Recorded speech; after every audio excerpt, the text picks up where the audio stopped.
Maganda at mapagpalang araw! DJ Shan here! Huwag kalimutang mag-like, comment at mag-subscribe para sa araw-araw na Tagalog facts at mysteries na dagdag kaalaman. Tandaan, knowledge is power. Bago tayo mag-umpisa, iiwan ka sa'yo ang mga katanungan na kung bibigyan ka o magkakaroon ka ng pagkakataon na magkaroon ng 250,000 pesos. Pero ang kapalit nito ay pwede kang makulong. Magagawa mo bang magnakaw ng labi ng mga tao para kumita ng limpak-limpak na pera? Noong November 2025, naalarma ang mga tao mula sa Pennsylvania sa Amerika dahil sa isang kakaibang Instagram account. Sa account na ito, makikita ang mga artistic na larawan ng labi ng mga tao. Pero nakalagay din sa mga post na ang buto at labi ng tao ay available. Pwede kang mag-message kung ikaw ay interesado. Ibig sabihin, hindi lang basta nagpo-post ng mga larawan ang nasabing labi na may-ari ng account, kundi negosyo niya talaga ang pagtitinda ng mga labi ng tao. Pero sino nga ba ang nasa likod ng kakaibang Instagram account na ito? At bakit sa dami ng negosyo, ito pa ang kanyang napili? November 6, 2025 nang nakatanggap ng tawag ang mga pulis mula sa isang sementeryo. Ayon sa caretaker ng sementeryo, 2 labi na nakalagak doon ay misteryosong nawala.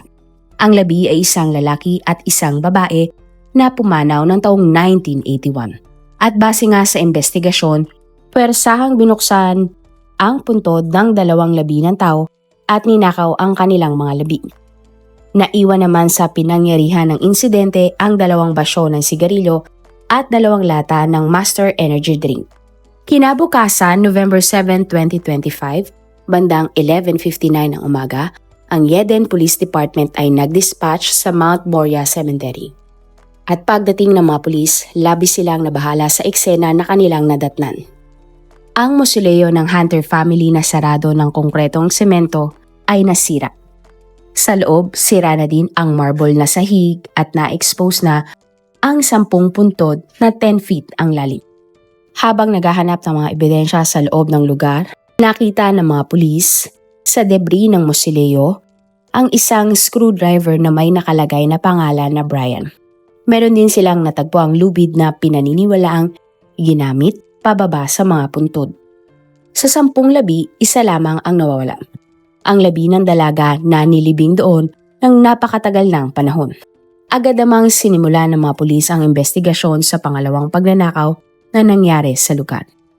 Pero hindi pa man nalalaman ng mga pulis kung sino si Brian o bakit ninakaw niya ang mga buto ng isang babae. Pinatawag silang muli sa kaparehong sementeryo. Sapagkat November 29, 2025, nagtungo ang mga pulis sa mausoleo ng Jonathan Pritchard family. 5 sa 9 na labi doon ay mga ninakaw.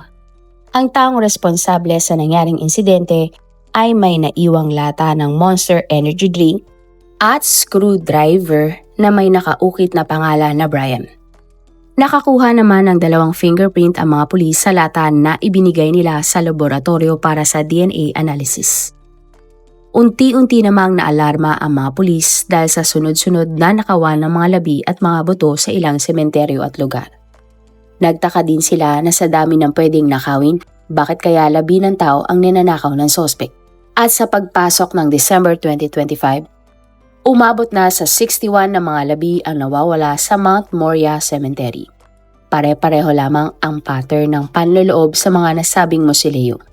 Palagi siyang nakakaiwan ng basyo ng sigarilyo, lata ng energy drink at screwdriver.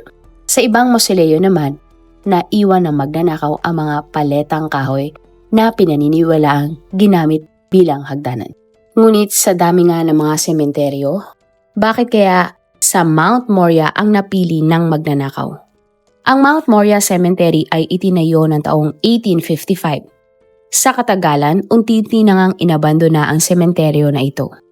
Pero noong taong 2011, itinatag ang Friends of Mount Moriah upang linisin at panitalihing maayos ang abandonadong sementeryo. Pero kahit anong effort ng mga volunteers, hindi pa din nila napapaganda ang sementeryo. Alam siguro ng sospek na matagal nang abandonado ang sementeryo, kaya ito ang napili nilang targeting. At December 20, 2025, isang tip nga ang natanggap ng mga pulis.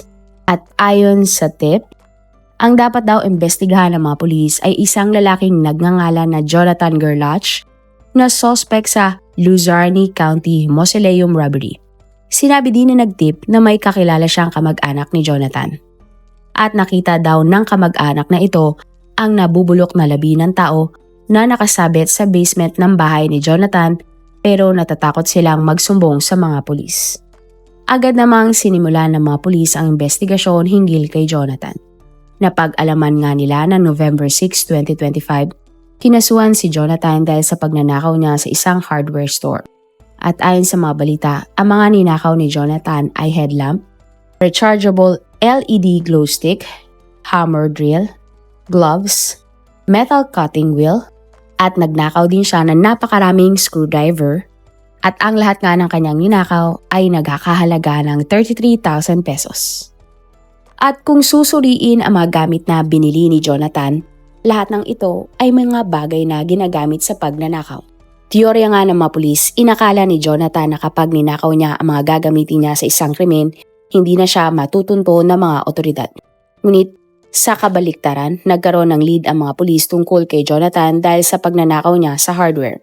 Ibinigay din ng tumawag na tipster ang Instagram account ni Jonathan.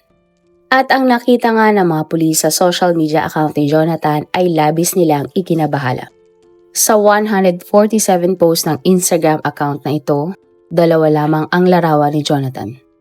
Habang ang ibang mga post naman ay puro labi o buto ng tao at mga hayop.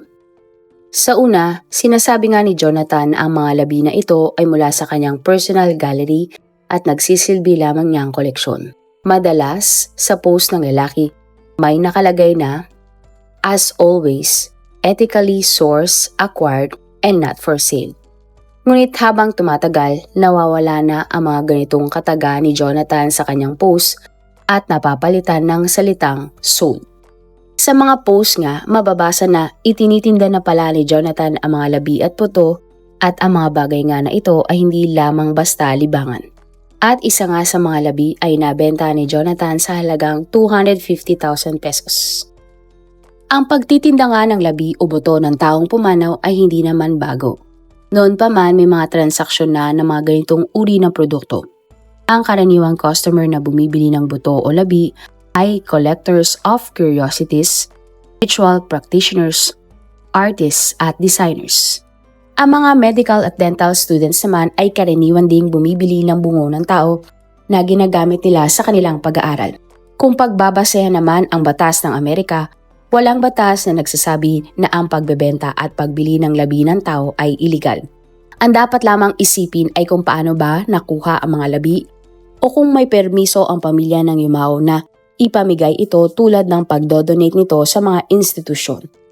Ngunit kung pagbabasihan ang kasaysayan, hindi na bago ang pagnanakaw ng labi ng mga tao. Noon pa man, isang uri na ng krimen ang pagnanakaw ng labi ng tao. Hinuhukay na magnanakaw ang labi sa sementeryo upang nakawin ang suot-suot na alahas ng labi. Noong 18th century naman, nagkaubusan ng labi na dinadissect ng mga medical students. Dahil dito, nagkaroon nga ng mga tinatawag na resurrectionists na ang trabaho ay maghukay at magnakaw ng mga labi para ibenta sa mga medical institution.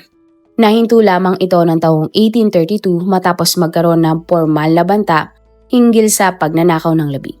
At taong 1980s, ang bansang India ang tinaguriang major supplier ng mga buto sa western countries dahil magastos magpalibing sa India at limitado lamang ang kanilang mga opsyon sa pagpapalibing.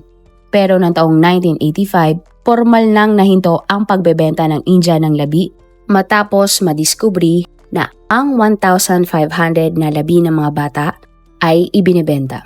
Base sa mga eksperto na sumusulgi sa mga post ni Jonathan na buto o labi, masasabi niya na ito ay hindi ethically sourced o acquired.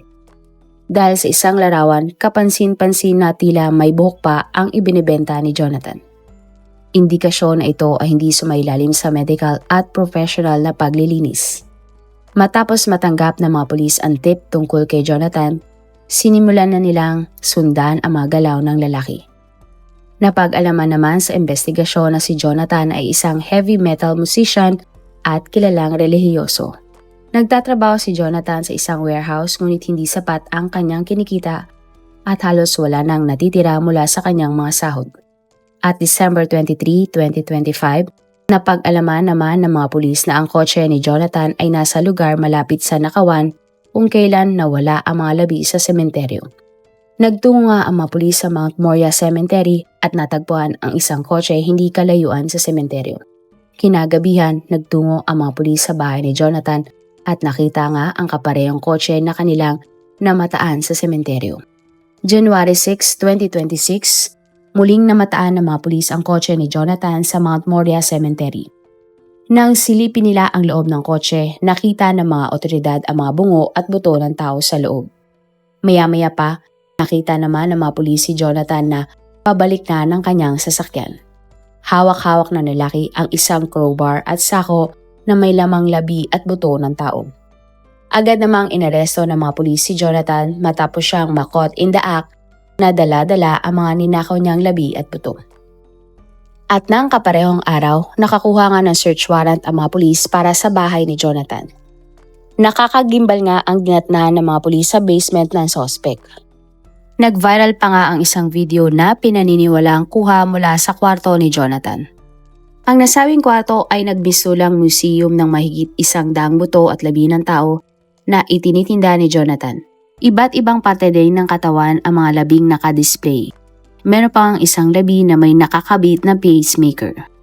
Napansin din ng mga pulis na ang sofa sa basement ay katulad ng nasa isang post ni Jonathan sa Instagram.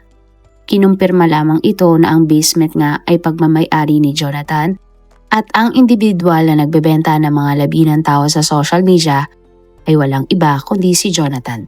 Nag-viral nga ang nakakatakot na video na ito at tinawag ito ng mga netizen na horror movie sa totoong buhay. Matapos maaresto, umamin nga si Jonathan sa krimen na ninakaw niya ang 30 labi at mga buto sa sementeryo. At sa isang media conference, inanunsyo nga ng mga pulis na case closed na ang sunod-sunod na krimeng nakawan tungkol sa mga ninanakaw na labi at mga buto sa isang sementeryo. At ayon nga sa isang pulis, hindi pa siya nakakakita ng ganitong klaseng krimen sa tagal na niya bilang pulis. Hindi naman makapaniwala ang mga kaibigan at kakilala ni Jonathan nang lumabas ang balita tungkol sa pagnanakaw ng lalaki ng labi para lamang ibenta sa Instagram. Ang suspect na si Jonathan ay kinasuhan ng 489 na kaso, kabilang ang mga sumusunod: counts of corpse abuse, theft, burglary, intentional desecration of venerated objects, trespassing, criminal mischief, receiving stolen property at desecration of historic burial sites. Wala namang naging pahayag si Jonathan hinggil sa pagnanakaw at pagbebenta niya ng labi. Ang piyansa nga ni Jonathan ay nagkakahalaga ng 2 million pesos pero hindi ito nakapagpiyansa. Hanggang sa ngayon, si Jonathan ay nakakulong pa din at June 2026 pa magsisimula ang unang trial niya sa korte. Samantala, hindi naman na naglapas pa ng pahayag ang mga pulis kung sino-sino ang mga labi at butong natagpuan sa bahay ng suspect. Pero iginit nila na malaki ang posibilidad na ang mga ito ang nawawala at ninakaw na labi sa Mount Moriah Cemetery. Ngayon, tatanungin kita uli. Handa ka bang gawin ang ginawa ni Jonathan para lang magkaroon ng napakaraming pera? At yan nga ang ating kwento ngayong araw. Kung may natutunan ka o nagustuhan mo ang ating kwento, huwag kalimutang mag-like, comment at mag-subscribe. I-share mo na rin to sa iyong kapamilya o mga kaibigang mahilig din sa facts, crimes at mysteries. Hanggang sa muli, lagi nating tatandaan sa bawat kaalaman may kapangyarihan. This is DJ Sean.